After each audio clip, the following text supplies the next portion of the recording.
Hello friends, welcome to my channel mister class 9-10। दोस्तों, आज हम बात करने वाले हैं आपके साइंस का सेकंड चैप्टर जिसका नाम है गति। गति क्या होता है, ये कितने टाइप्स का होता है, इसके लिए कौन कौन से फार्मूले आपके एग्जाम्स में जिससे रिलेटेड क्वेश्चंस पूछे जाते हैं, वो सारी चीज़ें क्या है, तो आज हम इस वीडियो में क्लियर करने वाले हैं। तो आप इस वीडियो पर आखिरी तक बने रहिए ताकि आप अच्छे से समझ सकें कि ये वीडियो आपके एग्जाम के लिए कितना इंपॉर्टेंट है, क्या क्या चीज़ें आप इससे सीखने वाले हो। तो गति जानने से पहले हमें जानना होगा कि आखिर विराम क्या होता है, क्योंकि विराम जानोगे तो फिर उससे आगे आप बढ़ पाओगे कि गति क्या होती है। तो विराम होता है यदि किसी वस्तु की जो स्थिति है अन्य वस्तुओं की अपेक्षा समय के साथ नहीं बदलती है, तो वो वस्तु क्या कहलाता है कि वो विराम अवस्था में है, यानी कि उसके टाइम के साथ उसकी जो स्थिति है, उसकी जो पोजीशनिंग है वो चेंज नहीं हो रही है। फॉर एग्जांपल, कोई टेबल है, कोई पौधा है, कोई पेड़ है, वो एक जगह पर लगा हुआ है, तो वो क्या है, एक विराम अवस्था में स्थित है।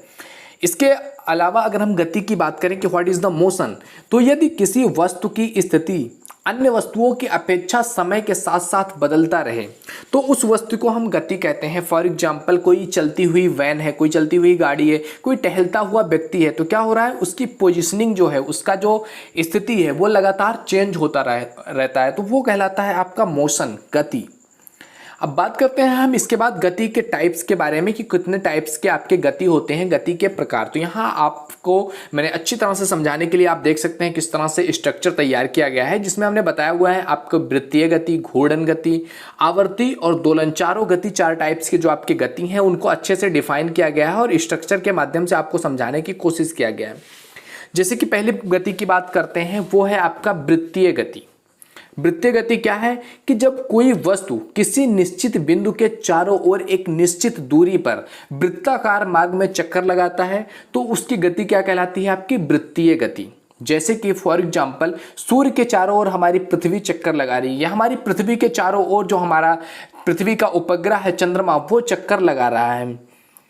तो इस तरह से जैसे कि कोल्हू पर चलता हुआ जो बैल है वो भी इसका एक एग्जाम्पल हो सकता है। ये क्या है, वृत्तीय गति है, यानी कि कोई सेंटर में वस्तु है, उस वस्तु के चारों तरफ एक समान दूरी पर स्थित होकर के गोलाकार रूप में घूमते रहना, ये क्या कहलाता है, ये गति वृत्तीय गति। इसके बाद बात कर लेते हैं आपके घूर्णन गति को। जब कोई वस्तु अपनी धुरी पर या अक्ष के चारों ओर घूमती है तो उसकी गति क्या कहलाती है, घूर्णन गति। यानी कि जब कोई वस्तु है वो एक सेंटर में स्थित है और उसी सेंटर से लगे हुए वो चारों तरफ घूम रहा है तो वो कहलाता है आपका घूर्णन गति। फॉर एग्जाम्पल, बर्तन बनाने वाला जो कुम्हार होता है उसमें बीच में एक कील की तरह गड़ा होता है और जिसके चारों तरफ उसका ये जो पूरा क्षेत्र होता है वो घूमता रहता है। जैसे कि घूमता हुआ आपका फिरकी हो गया, या फिर आपका जो है घिरनी हो गया, घिरनी भी चारों तरफ से क्या होता है, घूर्णन गति करता रहता है। तो ये एग्जाम्पल है आपके घूर्णन गति के। आई होप अच्छे से समझ में आ रहा होगा। इसके बाद बात कर लेते हैं हम सरल गति की। सरल तो आपको समझ में आ ही रहा होगा कि सरल गति यानी कि सीधी गति। जब कोई वस्तु सरल रेखा में, एक सीधी रेखा में गति करता है तो उसकी गति कहलाती है सरल रेखीय गति। फॉर एग्जाम्पल, अगर सड़क पर दौड़ता हुआ कोई वाहन है जो गति करता हुआ दौड़ रहा है, चल रहा है, तो उसकी जो रेखा है, उसकी जो गति है वो कहलाती है आपकी रेखीय गति।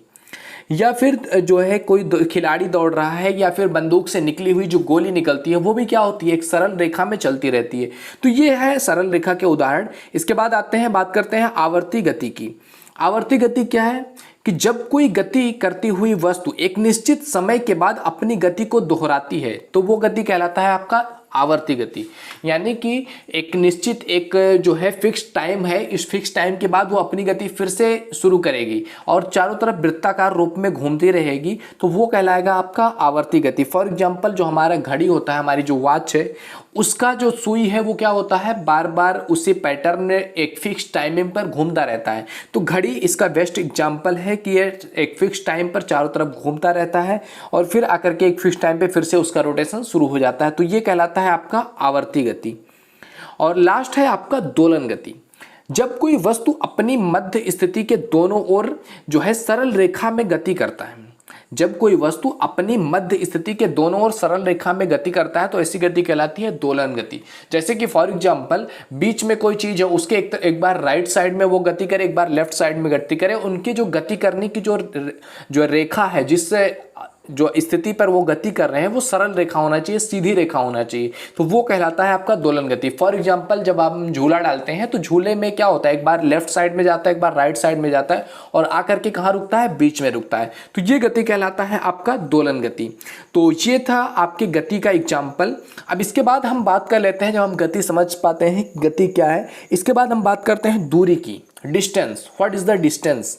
तो किसी गतिमान वस्तु के द्वारा, जो गतिमान वस्तु है जो गति कर रहा है, उस वस्तु के द्वारा किसी समय में, एक निश्चित समय में किसी भी दिशा में तय की गई लंबाई को उस वस्तु द्वारा चली गई दूरी कहते हैं। फॉर एग्जांपल कोई वस्तु है, कोई चीज है जो कि एक निश्चित समय में एक निश्चित डायरेक्शन में गति कर रहा हो, किसी गतिमान वस्तु द्वारा किसी समय में किसी भी दिशा में तय की गई जो लंबाई होती है, जो लेंथ होती है, उसी लेंथ को कहते हैं हम दूरी।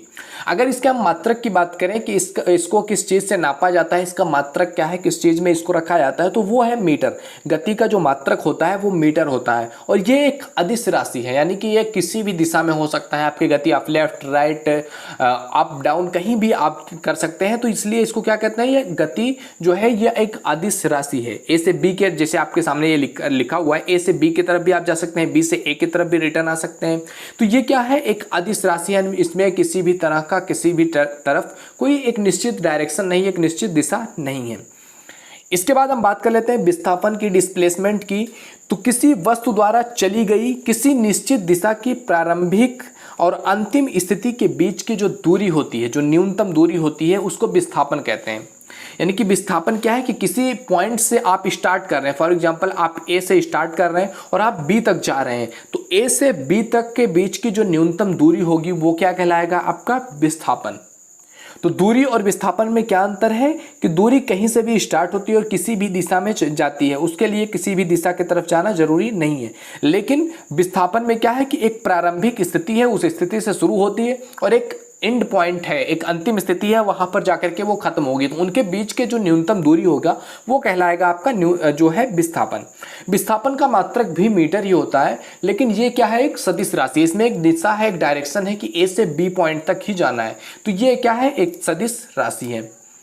विस्थापन के बाद बात कर लेते हैं चाल की, स्पीड की। तो स्पीड की अगर परिभाषा की बात करें तो किसी वस्तु द्वारा किसी भी दिशा में एक टाइम पीरियड में चली गई दूरी को चाल कहते हैं।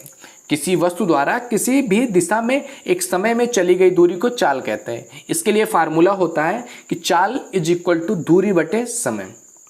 दूरी का मात्रक होता है मीटर और समय का मात्रक होता है सेकंड। तो इसका जो एसआई मात्रक हो गया वो हो गया मीटर बटे सेकंड, यानी कि मीटर प्रति सेकंड। यह भी एक अदिश राशि है, जो चाल है आपका, आप जिस दिशा में चलेंगे वो आपकी चाल है, तो वो भी एक क्या है, अदिश राशि है। चाल को ज्ञात करने के लिए कोई ना कोई यूनिट होनी बहुत इंपॉर्टेंट है कि किस यूनिट में चल रहा है, जैसे कि मीटर प्रति सेकंड है या किलोमीटर प्रति घंटा है, तो इसके लिए मात्रक का होना, यूनिट का होना बहुत इंपॉर्टेंट है अगर आप चाल निकाल रहे हैं तो। इसके बाद बात कर लेते हैं बेग की, वेलोसिटी। बेग क्या है, तो किसी वस्तु द्वारा निश्चित दिशा में एक समय में चला गया विस्थापन ही उस वस्तु का क्या कहलाता है, बेग कहलाता है। किसी वस्तु द्वारा के एक निश्चित टाइम पीरियड है, उस निश्चित टाइम पीरियड में चला गया जो विस्थापन है उसको क्या कहते हैं हम, बेग। बेग के लिए भी फार्मूला होता है विस्थापन बटे समय, और विस्थापन का मात्रक क्या होता है आपका, मीटर प्रति सेकंड। तो इसका मात्रक भी मीटर प्रति सेकंड ही होता है। तो यह एक क्या है, एक सदिश राशि है, क्योंकि ये भी क्या है, विस्थापन है, एक निश्चित समय में किया गया विस्थापन ही उस वस्तु का बेग है। तो विस्थापन जब एक सदिश राशि है तो बेग भी क्या होगा, एक सदिश राशि ही होगा। अब बात करते हैं इसके बाद औसत चाल और औसत बेग। ये काफ़ी कंफ्यूजन रहता है और आपके एग्जाम में बार बार ये क्वेश्चंस पूछे जाते हैं और इसी पर आपके जो न्यूमेरिकल्स होते हैं वो भी इसी पर दिए होते हैं। तो औसत चाल और औसत बेग निकालना होता है, कुछ दिया रहता है कि ये इतने स्पीड से चल रहा है, इसकी स्पीड ये है, एक दूसरा बंदा है जिसकी स्पीड अलग है, इन दोनों का औसत चाल निकालो। तो ये औसत चाल और औसत बेग के क्वेश्चन अक्सर आपके एग्जाम में पूछे जाते रहते हैं। तो औसत चाल क्या होता है कि किसी वस्तु द्वारा कुल समय में तय की गई कुल दूरी की जो दर है, जो एवरेज है, उसी को कहते हैं औसत चाल। फॉर एग्जांपल इसके लिए जो सूत्र जो है सूत्र स्थापित किया गया है, इसके लिए जो फार्मूला लगाया जाता है वो होता है कि चाल, औसत चाल इज इक्वल टू कुल दूरी अपान कुल टाइम, यानी कि पूरा जितना आपका दूरी है, पूरी लेंथ है, और अपना फुल टाइम जो जितना पूरा टाइम है वो। तो ये कहलाता है आपका औसत चाल। जब भी आपसे औसत चाल से रिलेटेड क्वेश्चन पूछे जाएंगे तो आपको यही फार्मूला लगाना होगा, औसत चाल इज इक्वल टू कुल दूरी अपमान कुल समय। और औसत वेग की अगर बात करें तो इसके परिभाषा में किसी वस्तु द्वारा कुल समय में तय की गई कुल विस्थापन की दर को क्या कहते हैं, औसत वेग। यानी कि पूरे टोटल टाइम में टोटल जितना उसने विस्थापन किया है उसकी दर को, उसके औसत को औसत वेग कहते हैं। फॉर एग्जांपल इसके लिए भी फार्मूला सेम होता है कि औसत वेग इक्वल टू कुल विस्थापन अपान कुल टाइम, कुल समय। तो ये है औसत चाल और औसत वेग में डिफरेंस और उनके फार्मूले। इस पर रिलेटेड आपके न्यूमेरिकल्स नीचे आपसे हल करवाए जाएंगे।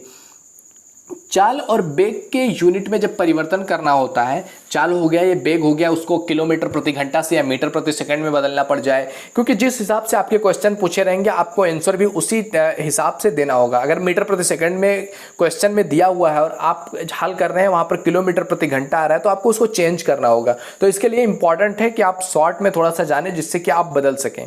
जैसे कि दिया हो किलोमीटर प्रति घंटा में और आपको चेंज करना हो मीटर प्रति सेकंड में, तो उसके लिए आपको क्या करना होगा, 5/18 से गुणा करना होगा।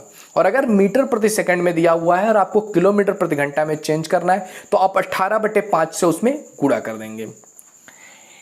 तो ये था दोस्तों आपका इंपॉर्टेंट इस चैप्टर से। इसके बाद कुछ शॉर्ट नोट्स हैं जो कि काफ़ी इंपॉर्टेंट रहते हैं, आपसे इससे रिलेटेड भी आपके शॉर्ट टाइप आंसर्स में पूछ लिया जाता है। जैसे कि अदिश राशि और सदिश राशि क्या है।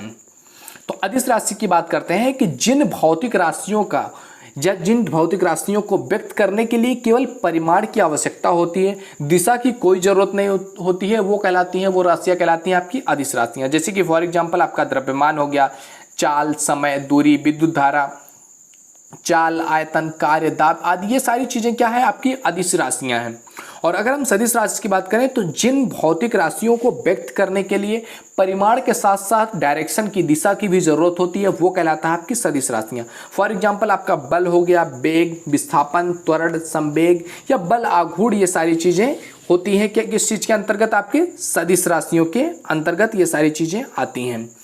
इसके बाद अगर हम बात करें शॉर्ट नोट्स में कुछ और भी चीजें हैं, जैसे कि अगर सदिश और अदिश दो आर नहीं है, एक मात्रक है आपका सदिश का, दूसरा है अदिश का, अगर दोनों का मल्टीप्लाई हो जाता है, दोनों का गुणा हो जाता है तो सदिश और अदिश का गुणा होके क्या हो जाएगा, सदिश।